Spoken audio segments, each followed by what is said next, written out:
Good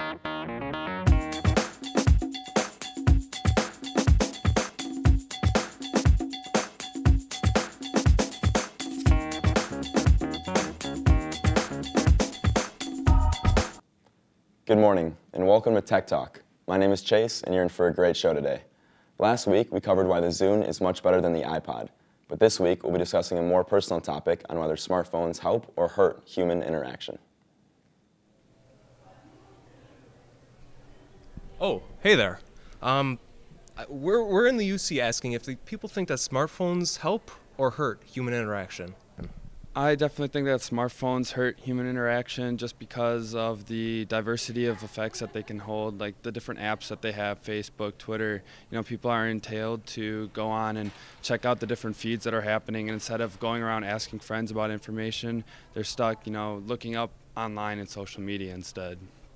I think they're helping in the way that we can interact with so many people at certain times across the world, but I think it's distracting us from focusing on people that are in front of us.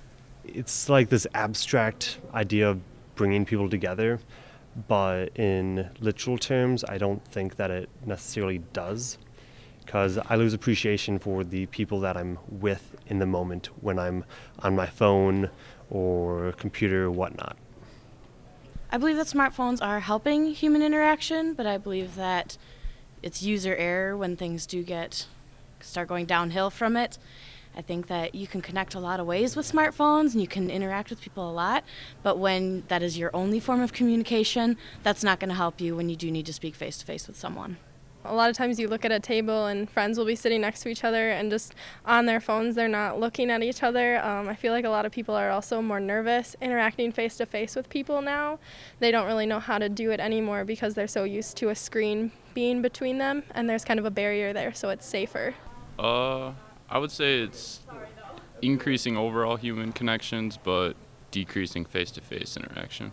I think they're helping because they help us communicate a lot more efficiently and faster, but I think they're hurting because face-to-face communication isn't as strong anymore. Do you believe cell phones are helping or hindering human interaction? Hindering. Care to elaborate? Hold on, I got a text message. This is distraction. So as you can see, there's not really consensus about cell phones. While a lot of people think that they help human communication, there are still plenty of people that see it as a harm to human communication. Whether or not it really is, the jury's still out. Welcome back. Our guest today is UW-Whitewater professor Brian Lucas. Brian has been a faculty member here in the communications department at Whitewater for more than 15 years and is also the director of 91.7 The Edge here on campus. Thanks for coming in today, Brian. Thanks for having me, Chase. All right. Well, I'll start by asking you the same question we asked the students. Do you think cell phones are hurting or harming human interaction? Oh, I think the simple answer to that is both. Cell phones are a great technology that allow you to do a lot of different things. And one of them is to keep in contact with a variety of people that you may not otherwise keep in contact with, or at least at the rate you normally would. So for instance, before cell phones, if you had friends who went to college at another university, you might see them when you go home for the weekend, or the holidays or whatever, whenever you go home. And so the amount of interaction is diminished greatly by just the nature of not having the communication technology, because people weren't writing letters or what have you. But with cell phones, we can keep up, we can keep in contact, we can maintain those friendships or maybe even strengthen them. However, the day-to-day interaction, I think, is starting to diminish because of the fact that people are so addicted to their phones. When I walk into a classroom, I see kids, before class starts, it used to be that people talked. And now you come in and they're just like this and they're quiet.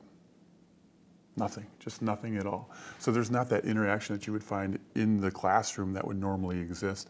And I see it on campus where students get out of class, first thing they do is get their phone out and they're walking. And so I think you get a combination of being able to keep in contact, but I think that the human interaction is starting to diminish, and the practice that we need to do that has gone down. Okay, very interesting. So you talked about cell phone usage before and after class. How do you think it's affecting students while they're in the classroom when class is in session? Once again, I think it's a situation where some students use the phone to help augment what it is that's going on in the class. So if there's something that comes up and they're not really sure, they can look something up or find additional information to complement what is going on.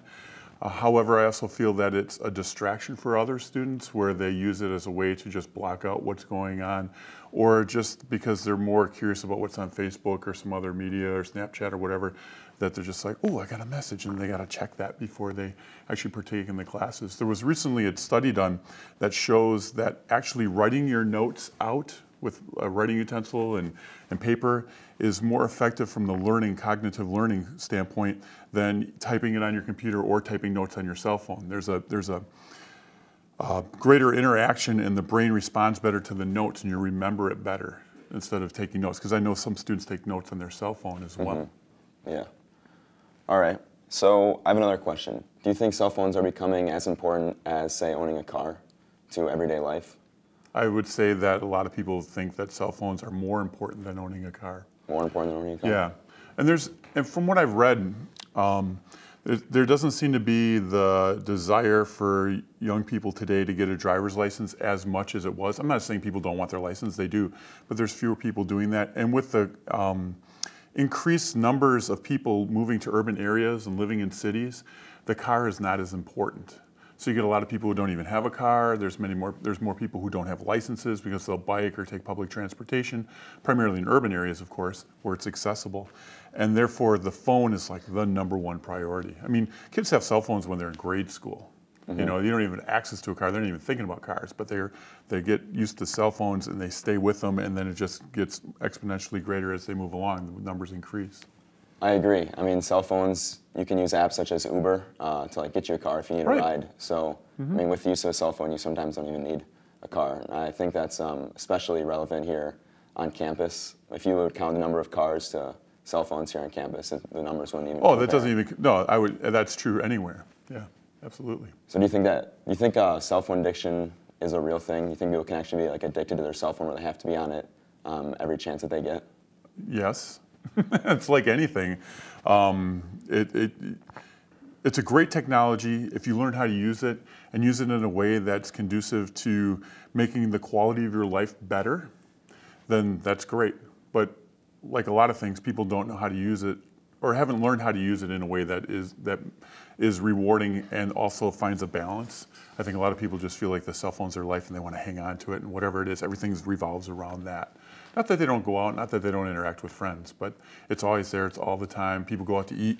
You see 4 people sitting at a table eating, and they all have their phones out, and they're not even talking to each other. Like, what's that about? Why did you even go out together? Like, the human interaction, no one remembers, that no one's greatest life experience is, remember that time I was on my phone? Awesome. Well, thank you very much for coming in to give us some insight, Brian. And as always, thank you for tuning into another episode of Tech Talk. Next week, we'll be talking about the virtual reality and why it's the future. See you next time.